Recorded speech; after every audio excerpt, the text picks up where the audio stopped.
Hello everyone. तो अभी आप लोग देख रहे होंगे, दुनिया एक बड़ी रफ्तार से बदल रही है। अब दुनिया एक नए आर्थिक युद्ध की तरफ बढ़ रही है। अगर देखा जाए तो जैसे पहले कोल्ड वॉर हुआ, जब विश्व की दो महाशक्तियां आमने सामने थी, अमेरिका और सोवियत रूस। उसके बाद ट्रेड वॉर, और अब ट्रेड वॉर के कई अलग अलग स्वरूप निकलकर सामने आ रहे हैं। अगर आप इसमें देखा जाए तो इस बार जो हथियार है वह है रेयर अर्थ मिनरल्स। पहले ये जो रेयर अर्थ मिनरल्स का मसला था, ये अमेरिका और चीन के मध्य था, लेकिन अब यह बढ़कर जो है वो भारत के सामने भी आने लगा है। इससे संबंधित कई सारे हमारे सामने प्रश्न भी हैं। जैसे अगर देखा जाए कि will the rear earth of the do what the oil crisis did the 1970, मतलब सिंपल सी बात है कि जो रेयर अर्थ मिनरल है या वॉर है वही करेगा जो ऑयल क्राइसिस ने 1970 के दशक में किया हुआ था। याद कहें, दूसरा क्वेश्चन है कि will India support America in this economic war or stick to its neutral policy. Bharat इस आर्थिक युद्ध में जो है अमेरिका का साथ देगा या अपनी न्यूट्रल पॉलिसी पर टिका रहेगा। और अगला क्वेश्चन है, लास्ट का है कि जो अगर मान लीजिए सप्लाई है रेयर अर्थ की रुक जाती है, तो इससे क्या mobiles, electrical vehicles, defence system, इस सब जो है रुक जाएंगे और इससे प्रॉब्लम्स क्या हो सकती है, ठप हो सकते हैं। अब ये सारे क्वेश्चंस अचानक से उठ क्यों से रहे हैं? सबके मन में एक क्वेश्चन आता है कि ये क्यों हो रहा है। तो अभी कुछ समय पहले चाइना ने अनाउंस किया कि जो रेयर अर्थ एलिमेंट्स हैं इसके लिए एक्सपोर्ट लाइसेंस सिस्टम लेना पड़ेगा आपको, तभी हम इसको एक्सपोर्ट करेंगे। यानी कि अगर देखा जाए, एक्सपोर्ट लाइसेंस सिस्टम है, इसका मतलब है कि जो चीन है इसके लिए तब तक कोई देश इनसे खरीद नहीं पाएगा चीन से, जब तक चीनी सरकार उसके लिए अनुमति ना दे। और ऐसे जो मिनरल्स हैं, क्या नाम है इनका, नियोडाइमियम, डायस्पोरियम और लेंथेनम और सीरियम, ऐसे कुछ है ये रेयर अर्थ मिनरल्स हैं जो बहुत इंपॉर्टेंट हैं। और उसके बाद अगर देखा जाए, बहुत सारे टेक्नोलॉजी में हैं, यूज होते हैं रेयर अर्थ मिनरल्स का। तो अब इससे क्या हुआ, अमेरिका की एक प्रकार से चिंता बढ़ गई, क्योंकि यही सबसे ज़्यादा जो है रेयर अर्थ मिनरल्स का यूज कर रहा था। तो अमेरिका ने इसे इकोनॉमिक वेपनाइजेशन कहा है। इकोनॉमिक वेपनाइजेशन कहा, China is damaging global economy, यहाँ तक ये सारी चीज़ें कही जाने लगी हैं बार-बार कि चाइना है वो ग्लोबल इकोनॉमी को डैमेज करने के लिए प्रयास कर रहा हुआ है। अब यहाँ पे अमेरिका के एक सिक्योरिटी चीफ हैं, यानी कि ट्रेजरी सेक्रेटरी हैं, जिनका नाम है बिसेंट। तो इन्होंने जो है वो कहा कि चीन है जो पूरी दुनिया को नीचे खींचने की कोशिश कर रहा है, और यह सिर्फ चीन बनाम अमेरिका नहीं है, बल्कि चाइना वर्सेस वर्ल्ड है। तो ऐसे टाइम पे जो बिसेंट है, स्कॉट बिसेंट हैं, इन्होंने चाइना वर्सेस वर्ल्ड जैसी बात भी कह दी है। वहीं इन्होंने भारत से भी सीधा समर्थन मांगा, कि बोला कि जो भारत है, तो भारत से सीधे तौर पर इन्होंने कहा कि चाइना है जो उसके अगेंस्ट खड़ा होना पड़ेगा और भारत को अमेरिका का साथ देना होगा। क्यों? और साथ में उनको बोला कि इंडिया जो है एक की अलाई के रूप में कार्य कर रहा है।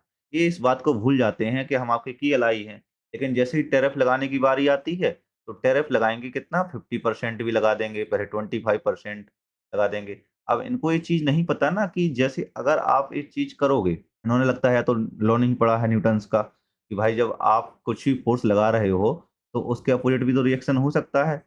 वही तो है, आपने जब चाइना के ऊपर 100% टैरिफ लगाया, तो चाइना के पास भी तो कुछ ना कुछ रखा ही है ना, तो उसने भी यही चीज़ की हुई थी। अब उसका प्रभाव जो है वो पूरे वर्ल्ड इकोनॉमी पे पड़ सकता है, संभावना है, ऐसा ज़रूरी नहीं कि वो पड़ेगा ही पड़ेगा। और वहीं इन्होंने की अलाई के रूप में बोला कि इंडिया, जापान, ऑस्ट्रेलिया, यूरोप है, इन सबको एक साथ में खड़ा होना होगा। जैसे कि जब मान लो टैरिफ लगाया जा रहा था अमेरिका के द्वारा, तो अमेरिका के लिए चाइना ने क्या बोला कि जो भारत है, इंडिया है, रूस है और भी अदर कंट्रीज़ हैं, इनको साथ मिलके खड़ा होना पड़ेगा। किसके खिलाफ? यूएस के खिलाफ खड़ा होना पड़ेगा। अभी तो इस प्रेज़ेंट में समझ में नहीं आ रहा है कि किसके खिलाफ हमको खड़ा होना है और किसके खिलाफ नहीं जाना है। देखो, सबसे पहली बात है कि हमारी जो स्ट्रैटेजी रही है भारत की, वो बैलेंस्ड अप्रोच रही है हरदम। अब भारत की जो बैलेंस्ड अप्रोच रही है, इसके लिए उसने हरदम अलग-अलग तरीके अपनाए हैं। लेकिन अगर इस स्थिति में देखा जाए, तो भारत के पास 2 तरीके हैं। एक है डिप्लोमेटिक और दूसरा है स्ट्रेटेजिक। अब डिप्लोमेटिक तरीके की अगर बात करें, तो जो अमेरिका है, तो अमेरिका के सामने भारत अपना पक्ष रख सकता है। अमेरिका के सामने भारत को अपना पक्ष रखना चाहिए और बोलना चाहिए कि हम एकजुट हो सकते हैं, परंतु कुछ शर्तें हैं। शर्तें ज़रूर बताई जानी चाहिए। देखो, मेरा सीधा-सा अगर ओपिनियन पूछा जाए, तो जब भी अमेरिका के साथ कुछ भी टाई अप होना चाहिए, तो टर्म्स ज़रूर होनी चाहिए। और टर्म्स जो होनी चाहिए, टर्म्स बेस्ट कौन होती हैं? जो हमारे अपने लिए फ़ायदे होनी चाहिए, अधिक से अधिक होनी चाहिए। हम अगर घाटे में हो रहे हैं और फिर टर्म्स लगाए जाएँ, तो उसका कोई फ़ायदा नहीं है। लेकिन ये देखो, मैंने तो बोल दिया कि टर्म्स रखी जानी चाहिए, भारत अमेरिका के साथ में खड़ा हो सकता है। लेकिन ये सारी चीज़ें रास्ता आसान नहीं होता है। इसके कई सारे नेगेटिव एस्पेक्ट भी हैं और यही नेगेटिव एस्पेक्ट क्या हो गए, चीन को हमारे प्रति एक प्रेशर के रूप में काम कर सकता है। बॉर्डर रिलेशन भी बिगड़ सकते हैं, क्योंकि सबका अपना-अपना एक पक्ष है। तो अगर भारत ने इस प्रकार से स्ट्रेटेजिक बैलेंस अपनाने की कोशिश भी की हुई है, जहाँ हमें भारत है जो क्वाड का मेंबर है, जहाँ यूएस, जापान, ऑस्ट्रेलिया है, वहीं ब्रिक्स और एससीओ का भी भारत सदस्य है। तो इसने स्ट्रेटेजिक बैलेंस अपनाने की कोशिश की हुई है। वहीं अगर देखा जाए स्ट्रेटेजिक जो स्थिति क्या होती है, तो भारत के लिए एक जो क्राइसिस है, एक क्राइसिस है जो एक प्रकार का विंडो ऑफ अपॉर्च्युनिटी है, मौके का के लिए एक प्रकार की खिड़की है, जो भारत के लिए कई सारे रास्ते खोलता है। अब जो भारत है, इसको इंडिजीनियस प्रोडक्शन के पर फ़ोकस करना चाहिए। जो रेयर अर्थ हैं, इनको किसी प्रकार से जो सिम्प्लीफाई करना चाहिए माइनिंग लॉज को और न्यू कंपनीज़ को आने के लिए प्रयास करना चाहिए कि नई कंपनियाँ आएँ, जिससे कि एक नया दिशा में कदम हो सके।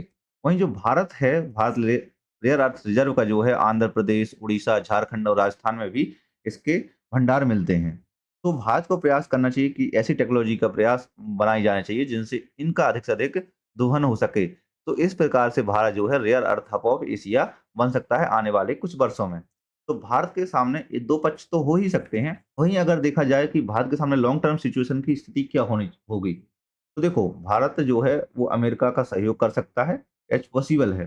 खासकर जैसे क्रिटिकल मिनरल्स अलायंस है या टेक्नोलॉजी सप्लाई चेन है, इन क्षेत्रों में कर सकता है। हालाँकि ये सारी चीज़ें एक ऑप्शन होना चाहिए कि इससे पहले भारत जो है वो चीन के मध्य द्विपक्षीय वार्ता होना चाहिए, कि भारत और चीन के मध्य बहुत सारा व्यापार होता है। तो इस और दूसरा पक्ष इसमें है कि चीन जो है वो हमारा पड़ोसी है।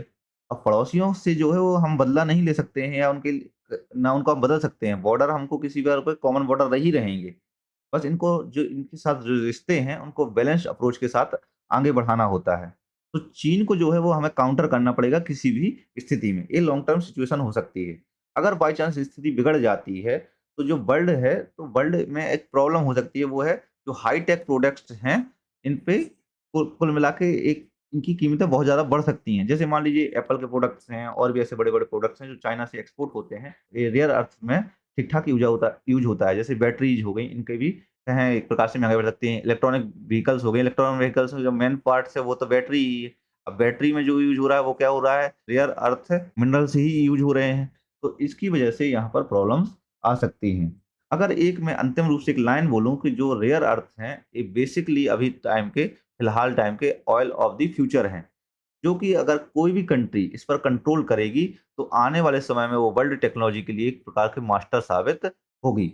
यही चीज़ है और अब भारत के सामने स्थिति ये है कि जो भारत की जो पॉलिसी है, वो आने वाले महीनों पर ही डिसाइड करेगी कि भारत या तो इसको दर्शक रूप बन रहा है, खाली स्पेक्टेटर है या एक बिकम एक खिलाड़ी है इन दी इकोनॉमिक वॉर में। तो भारत के सामने कुल मिला के 2 ही इतने पक्ष थे जो मैंने आपको बता ही दिए हैं। अगर मान लीजिए आपके सामने कुछ ऐसा लग रहा है कि कुछ चीज़ें ऐड हो सकती हैं, तो अपने विचार ज़रूर कमेंट में बताएँ। कुछ चीज़ें ऐड कर सकते हैं। मैं आपके सामने एक क्वेश्चन्स रखता हूँ कि आप अभी वर्तमान में स्थिति बताइए कि भारत की क्या कूटनीतिक स्थिति होनी चाहिए और भारत को क्या करना चाहिए? इसके बारे में आप बता सकते हैं कमेंट सेक्शन में। अगर अभी तक आपने चैनल को सब्सक्राइब नहीं किया है प्राइम अफेयर्स को, तो चैनल को सब्सक्राइब कर लीजिए और अगर अभी ने आपने पुरानी वीडियोज़ नहीं देखी हैं, तो पुरानी वीडियो ज़रूर जाकर देखें। धन्यवाद।